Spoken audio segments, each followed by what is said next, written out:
Heading, Ever-Widening Influence of the Gospel. Subheading, Belting the Earth. Everywhere the light of truth is to shine forth, that hearts now in the sleep of ignorance may be awakened and converted. In all countries and cities the gospel is to be proclaimed. Churches are to be organized and plans laid for work to be done by the members of the newly organized churches. The gospel missionary work is to keep reaching out and annexing new territory, enlarging the cultivated portions of the vineyard. The circle is to extend until it belts the world. Letter 86, 1902.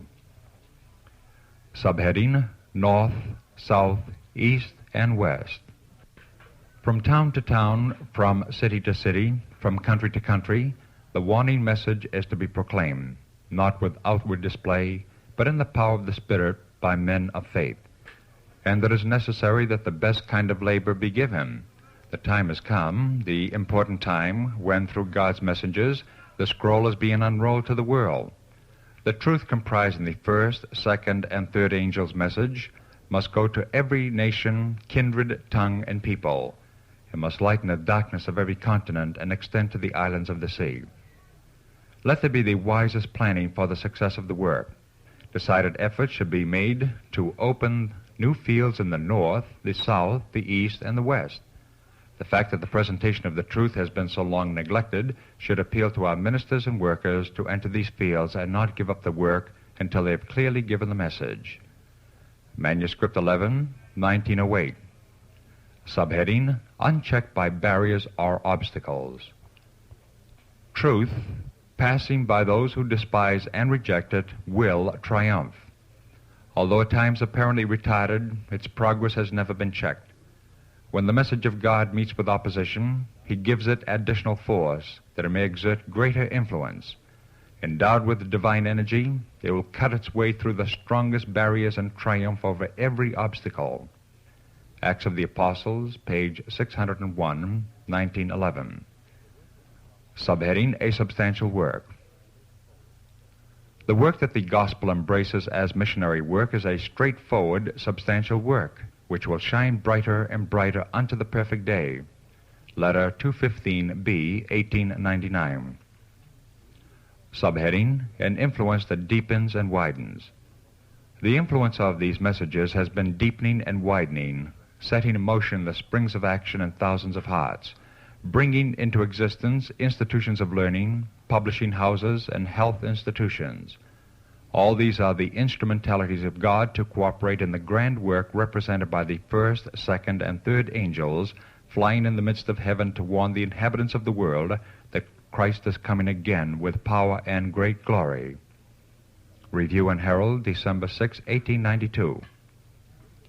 Subheading, Proclaim Message in New Fields.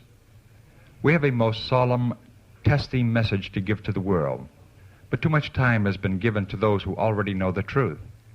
In the place of spending time on those who have been given many opportunities to learn the truth, go to the people who have never heard your message. Hold your camp meetings in cities where the truth has not been proclaimed.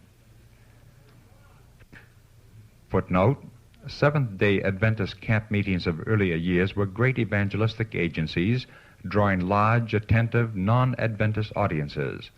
In the frequent mention of camp meetings in this volume, the context clearly indicates that it is in the tent meeting of a large evangelistic potentialities that is usually referred to.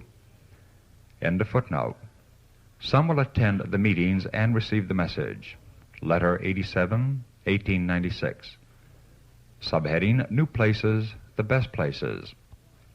The places in which the truth has never been proclaimed are the best places in which to work. The truth is to take possession of the will of those who have never before heard it. They will see the sinfulness of sin, and their repentance will be thorough and sincere. The Lord will work upon hearts that in the past have not often been appealed to, hearts that heretofore have not seen the enormity of sin. Letter 106, 1903. Subheading, If Truth Had Been Aggressively Proclaimed. There was spread out before me city after city in need of evangelistic labors.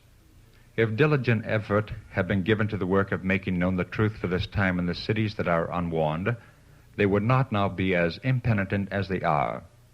From the light that has been given me, I know that we might have had today thousands more rejoicing in the truth if the work had been carried forward as the situation demands in many aggressive lines.